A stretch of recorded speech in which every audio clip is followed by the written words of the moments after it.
thinking about upgrades and really the whole of gameplay for Command & Conquer 4, we knew we wanted to do something a little bit different, but also very interesting and that fit into the gameplay of Command & Conquer 4. You know, now Tiberium's a controlled resource.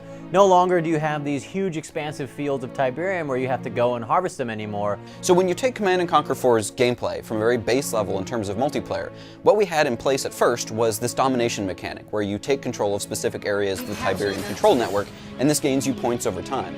There's this huge network that's kind of controlling Tiberium. It's no longer ravaging the Earth.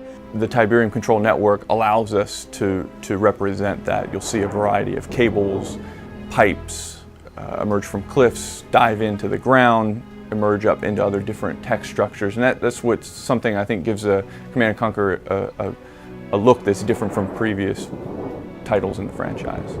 And we realized that we wanted to add a couple of things to the formula in order to make it feel a little bit more C&C, but also to add more points of interest to the map and to add more interesting gameplay. So, you know, how to integrate it into CNC4. Our community loves harvesting Tiberium. I mean, they are crazy about Tiberium and wanted to figure out a way to get it into the game, but to have it make sense with the fiction, as well as add a new strategic layer to the gameplay. So we took this idea of having a high level of mobility in terms of, and action in terms of the gameplay, and we thought, how can we absolutely double down on this, but also give fans some of what they want in terms of the Tiberium harvesting mechanic? One of the most interesting visual challenges I feel we had was to represent kind of an unprecedented event in the Command & Conquer universe, and that is the fact that humanity has gotten a leg up on Tiberium. That's how we got where we are now. And what we ultimately decided was that having players put down refineries to these particular areas and having large spread out Tiberium fields not only no longer played into the fiction anymore, but it also didn't play into the gameplay as well anymore.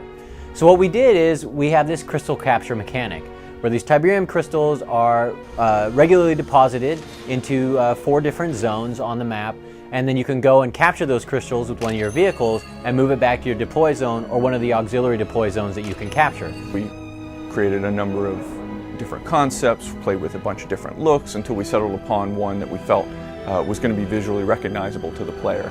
So we settled upon the idea of it being a large crystal shard with a mechanical ring around it. Another thing that we wanted to do was really bring back blue Tiberium and make it very interesting. So you'll also find blue Tiberium crystals, which give you twice as many upgrade points in more contested parts of the map where you're going to see a lot more combat occurring. Same general principle, it's very high volatility Tiberium that's spit out from the network and then needs to be collected or else it's going to continue accumulating at the surface.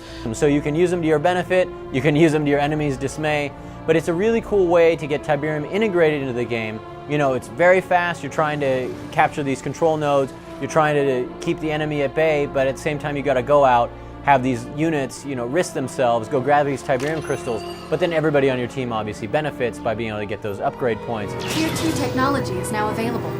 Again, because they're so volatile, it's exactly why destroying these things is going to spawn one of the ion storms that you've seen in previous games and do a significant amount of damage.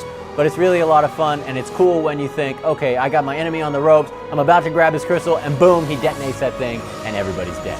So, detonate at your own risk.